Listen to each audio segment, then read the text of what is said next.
Here's an insight to forces kinetic in those teachers who seem energetic. I have learned this firsthand. The greatest demand on my energy is to expect it. I'm Heidi Marks Morris, and I started teaching high school in 1995. Despite nominal retirement in 2015, I've been in the classroom ever since. I'm writing a book about what I've learned in my career because I want to help others experience the connections and joy that I have found in successful teaching. It's called Teaching Matters, and you can sign up for news of it at my website, marksteachingmatters.com. Thursday was the last teaching day of our current quadmester. At the end of the day, when I had sat in front of my computer for around 8 hours, I looked up to see my student teacher come bouncing through the door, except she wasn't as bouncy as usual. She looked wrung out, and she was somewhat distressed. She had spent the day, as I had, giving final exams, and already emails were coming in from students asking when they could retake the final, or even worse, how many times they could retake the final. She looked at me in dismay and asked, "Isn't by definition final the end of something? How am I expected to give retakes on finals?" I too was exhausted, and I too have my frustrations with the endless extensions and never-existent deadlines that our current teaching mode involves. I talked her through some of my suggestions and some of my own mishaps of the day, and even told her about one particular student whose plight I had taken in hand with a strategy for the coming quadmester. And my friend looked at me and said, "Where do you get your energy?" And I just had to laugh. You'd have to know both me and Elizabeth well to understand how ironic that question is. Elizabeth is an athlete. She is fit, she is energetic, and she is an extrovert by nature. She thrives on the energy of being around people. She loves to uplift others, and she conscientiously chooses to be positive, to look for the bright side, to see the silver lining, to accentuate the positive, all those little catchphrases that we all agree are basically good ideas, but just exhausting in daily practice. And yet, that is how she lives. I consider myself a more staid person. I try my best to engage my students with energy, with enthusiasm, but I certainly do not turn handsprings or jump up and down very often. And I do not have a lot of energy at the end of a school day. I am done. And so I laughed that this young, energetic teacher, just a little more than half my age, was gaping at me in exhaustion and asking about the secret of my energy supply. But I've been thinking about it. I gave her an answer that I think is true and that I think gives some perspective to what the physical demands are of a teacher's job. Let me go back to my childhood. My father earned his living when I was growing up by working in a lumber mill. I had no idea what pulling the green chain meant. In fact, I would haul the hose around the front yard and tell myself I was pulling the green chain because it seemed to fit, and it didn't seem that difficult. It wasn't, I think, until I was in college and I had a job washing dishes in an all-night cafeteria at the Hewlett-Packard plant. I worked by myself, running an automatic dishwasher, walking from end to end of this automated machine, continuously feeding it bins of dishes and pulling them out from the other end. It was exhausting. Part of that, of course, was the fact that it was the graveyard shift. I worked from 10 p.m.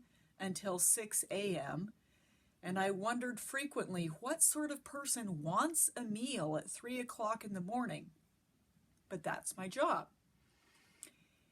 And after I had done that job, it was a temporary assignment for a couple of weeks, I wrote a thank you card to my dad, trying to express to him my newfound understanding of the exhaustion that he must have faced when a grueling 8-hour shift, day after day after day, was the means he had to support his family.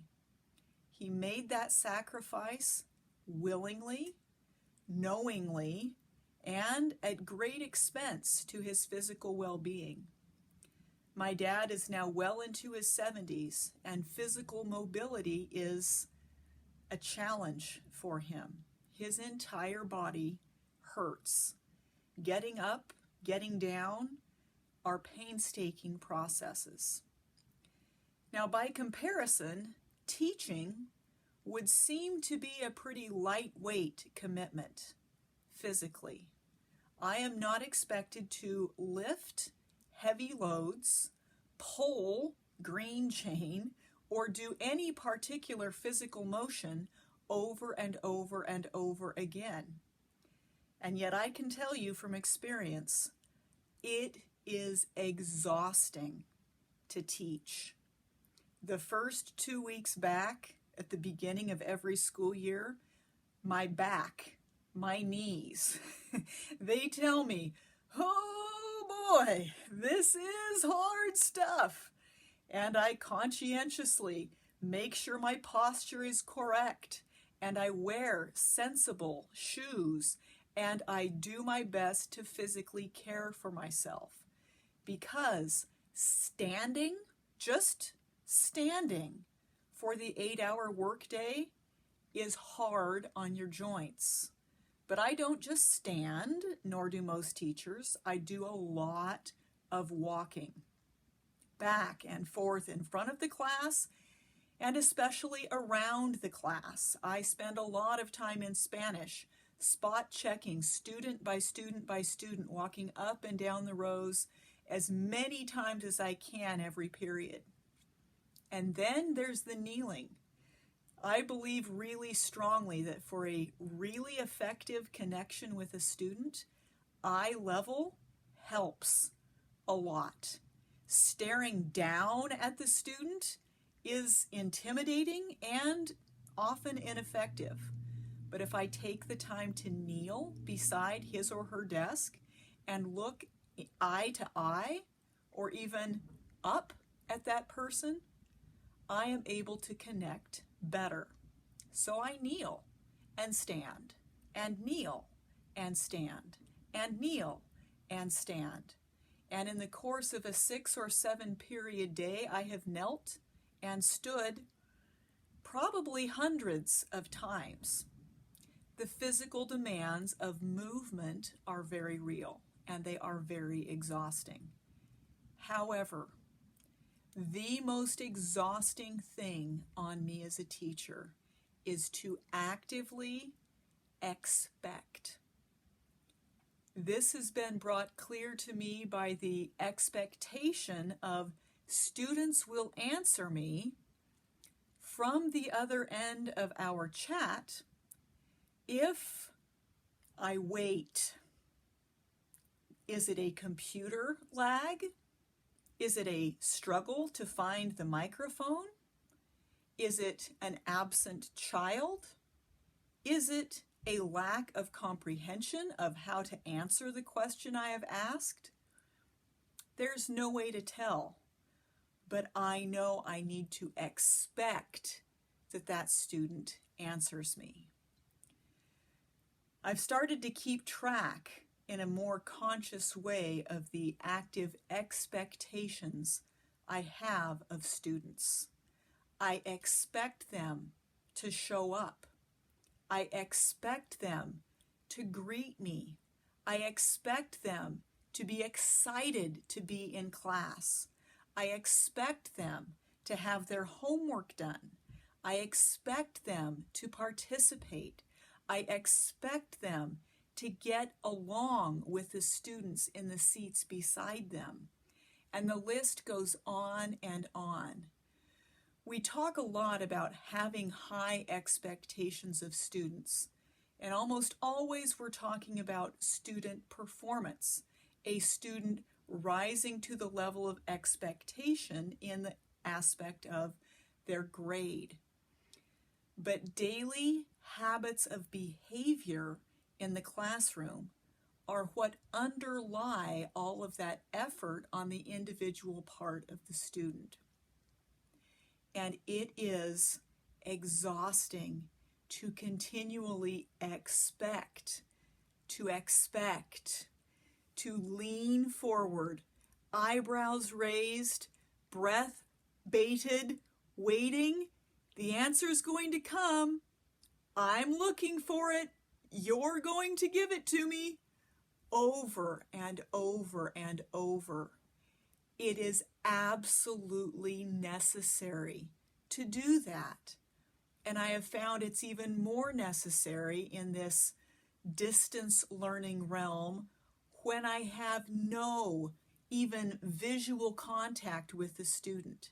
Cameras are off, microphones are off. I am speaking into the void, and the only way to connect with these kids is to have them choose to turn their microphones on as I call on them. The wait time is doubled, tripled, quintupled, and necessary. And oh, what a challenge of patience it is for me to lean and wait and not feel too much an idiot waiting for a student to respond. Thousands of those small expectations build into a classroom culture. That is the classroom culture that I'm trying to communicate and construct at a distance. And every single student is vital to it. And after an entire day of doing that, even though I had spent the entire day seated, typically I don't, but on this day it was necessary, I was tired. How then do I find all my energy? And this was my answer. I know that I make a difference. I know I don't make a difference to every kid, or every day, or in every lesson, but I have learned through years of teaching and years of feedback that I matter to my students, and I take that mattering to heart. It both fuels me through my exhausting days of expecting, and it fills my heart with joy and satisfaction on days like today, when a student who graduated 8 years ago and whom I haven't seen in 2 or 3 years dropped by my house for a chat and, among other things, said, "Thank you for what you did for me in your class." Small things, daily inconsequential things, but the daily work of a teacher mattered to this young man. I can look at my students today, even when they are only a purple D on the screen, and expect them to grow, expect them to choose to put forth effort, and expect them to feel the real satisfaction and joy that comes from achieving something you've worked for.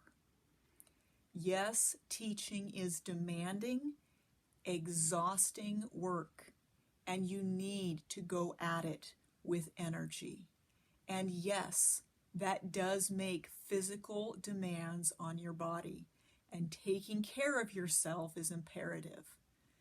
But the physical demands on your nerves and your spirits and your mind are every bit as real and even more vital to sustain.